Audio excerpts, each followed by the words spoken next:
සුබම සුබ උදෑසනක් වේවා මගේ යාළුවෝ හැමෝටම.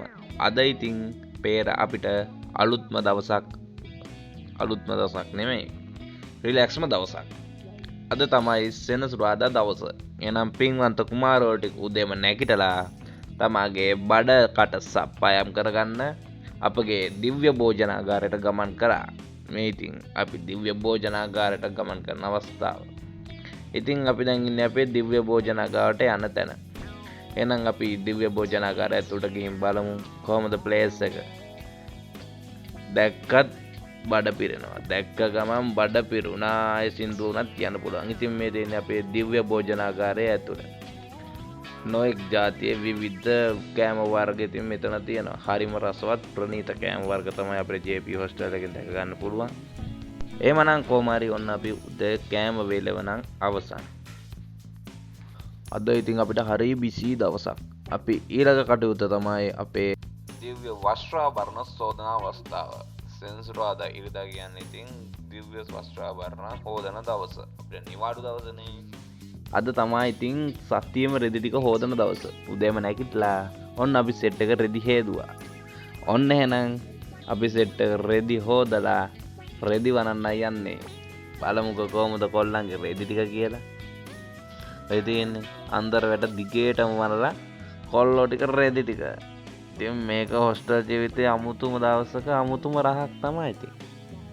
නොයෙකුත් ප්‍රදේශවලින් පෙරාදැනිය පින්වන්ත භූමියට සම්ප්‍රාප්ත වෙච්ච අපේ මේ පින්වන්ත කුමාරවරු ටික තමාගේ දිනචර්යාව අවසන් කර සතියේ නිවාඩු දවස සෙනසුරාදා ඉරිදා තමයි ඉතින් තමන්ගේ සේද සලු පිට සෝදන්නේ. සෝදලා ඉවරලා මෙහි ඉන්නවා යාළුවනේ රිලව්. රිලවුන්ගෙන් මේවා බේර ගන්නත් එපා. ඊට පස්සේ රෙදි හොදලා මේ විදිහට රෙදි වනලා මේ රෙදි සංගණනක යෙදෙනවා. ඒ කියන්නේ මේ රෙදි ටික ගනිනවා. නැත්තම් හවසට එනකොට රෙදි නැති වෙනවා. රිලව් රෙදි අරන් ගිහිල්ලා. ඉතින් ඔයාලට දැන් පේනවා රෙදි ගණන් කරන ආකාරය. 1යි 2යි 3යි කියලා රෙදි ටික ගණන් කරලා යනවා. බලමු රෙදි කීයක් තියෙනවද කියලා ඔක්කොම. තාමත් සංඛ්‍යා ලේඛන කරමින් පවතින්නේ. රෙදි ගන්න අපිට තාම නිශ්චිත ලැබුණේ නැහැ. රෙදි 23යි. රෙදි 23ක් තියෙනවා කියලා අපිට වාර්තා වෙලා තියෙනවා. එහෙනම් අපේ උදෑසනම අපේ කාර්යය රෙදි සේදීම නම් හමාරයි. මුලින්ම රෙදි ටික සේදුවා. ඊට පස්සේ රෙදි ටික සංගණනය කළා. වාර්තාව හම්බුණා රෙදි 23යි. බලමු ඉතින් හවස එනකොට මේ රෙදි 23ම තියෙයිද කියලා. එහෙනම් අපි රෙදි සේදීමේ කාර්යය අවසానයි. උදෑසන කටයුතු අවසන්. නැවත අපි එහෙනම් හොස්ටල් එකට යන්න හදන්නේ. මෙලෙස ඉතින් අපි හොස්ටල් වලට එන අතරතුර අපේ නිත ගැටුනේ අමුතුම දර්ශනය. අපි අනිත් පින්වන්ත කුමාරවරු ටික ගොලි කෙලියේ ශ්‍රී ලංකාවෙන ඒ කියන්නේ ක්‍රිකට් ගහනවා. ක්‍රිකට් ක්‍රීඩාවටම උපන් හපන් දක්ෂ ක්‍රීඩකයන් රාශියක් අපේ බෑච් එක තුල අන්තර්ගත වෙනවා. ඉතින් ඔයාලට පේනවා බෝල් දානවා, ගහනවා, පන්දු රාකිනවා ඕනම තුන් ඉරියව් ක්‍රීඩකයන්ගේ දස්කම් පාමින් තමයි මේ ක්‍රීඩකයන් මේ ක්‍රීඩා පිටිය තුල ශ්‍රී ලංකාව කරන්නේ. තමන්ගේ ගමේ තමන්ගේ ක්‍රීඩා පිටිය තුල දස්කම් පෑමේ දක්ෂ ක්‍රීඩකයන් අද පේරාදෙණිය විශ්වවිද්‍යාලය තුල මෙත දස්කම් පාන අවස්ථාව ඔබ දැන් ගන්න ජීවිතේ කවදාකවත් දැකලා නැති අපූර්ව මිත්‍රත්වයක් තමයි මෙලෙස වුන් පෙන්වන්න කරන්නේ. මේ ක්‍රීඩකයන් අතර ඇත්තේ සහෝදරත්වය නැත්නම් යහළුවන් නොවේ සහෝදරයන් කිව්වොත් නිවැරදි. ඉතින් මෙවැනි සහෝදරත්වයක් ගොඩනැගීමට නම් පේරාදෙණිය විශ්වවිද්‍යාලය තුළට යා යුතුමයි. ඉතින් මා ප්‍රිය සහෝදර සහෝදරින් මා ප්‍රිය ආදරණීය නංගි මල්ලි ඔබත් එන්න පේරාදෙණිය යුනිවර්සිටියට මේ අපූර්ව ක්‍රීඩා පිටිය තුළ සෙල්ලම් කිරීමට ඔබට අවස්ථාව තියෙනවා. ඒ වගේ විශේෂ මතක් කරගන්න මේ ක්‍රීඩා පිටිය සම්බන්ධව මේ සියලු කුමාරවරු ක්‍රීඩා කරනවටත් වැඩියෙන් කරන්නේ මෙතන පාන්දුව අහුලන එක. අපගේ මේ ක්‍රීඩා පිටියෙන් පහළ සම්පූර්ණයෙන්ම තියෙන්නේ අපගේ ඉදිරියට සරච්චාන්ද්‍ර වල. ඉතින් එක් විශාල ප්‍රහාරයක් කෙල්ලුවොත් කෙලින්ම පාන්දුව පහළ වෙනවා.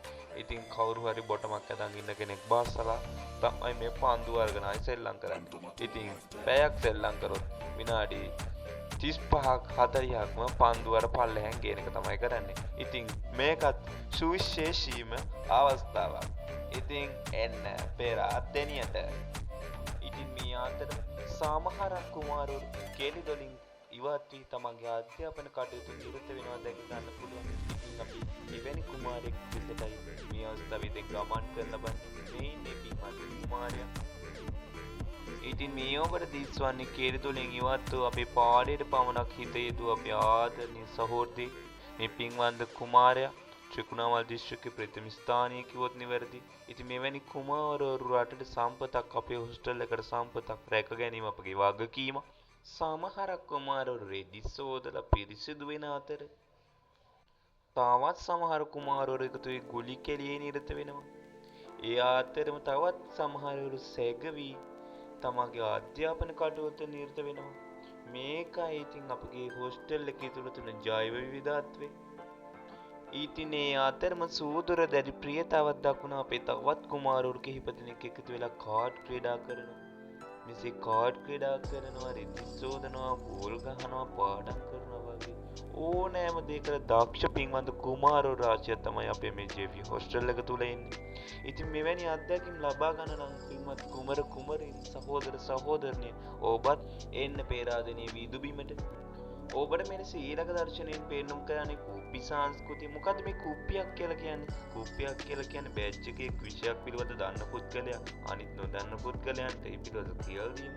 ඉතින් මෙවැනි මිත්‍රත්වයක් ගොඩනගෙන එකම තැන තමයි විශ්වවිද්‍යාලයක් කියන්නේ. ඉතින් මේ විශ්වවිද්‍යාලයක් කියන්නේ ඉගෙන ගැනීම පමණක් නෙවෙයි ක්‍රීඩාව ඊට පස්සේ ඕනෑම දෙයකට සුසුම ස්ථානය තමයි ඉතින් විශ්වවිද්‍යාලය කියලා කියන්නේ. ඉතින් විශ්වවිද්‍යාලයත් අතර සුන්දරම විශ්වවිද්‍යාලය නම් පේරාදෙණිය විශ්වවිද්‍යාලය.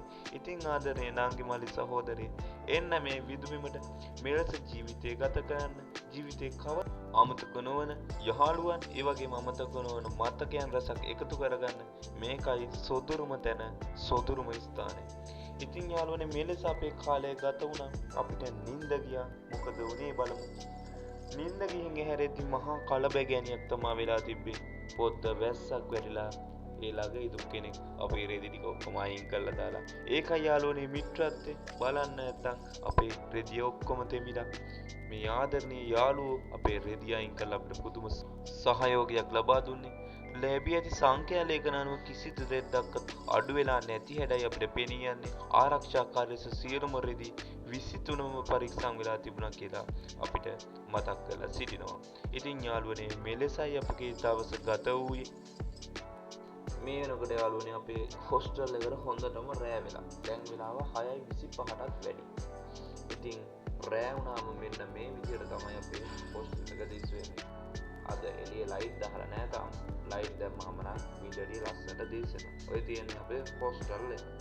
ඉතින් මේ හොස්ටල් එකේ සුන්දර මතකයන් අවුරුද්දක් පුරාටම අපි ළඟ තියෙනවා. ඉතින් ඒ සුන්දර මතකයන් සැරින් සැරේ ඔයාලට අරන් යන්න මම කටයුතු කරනවා.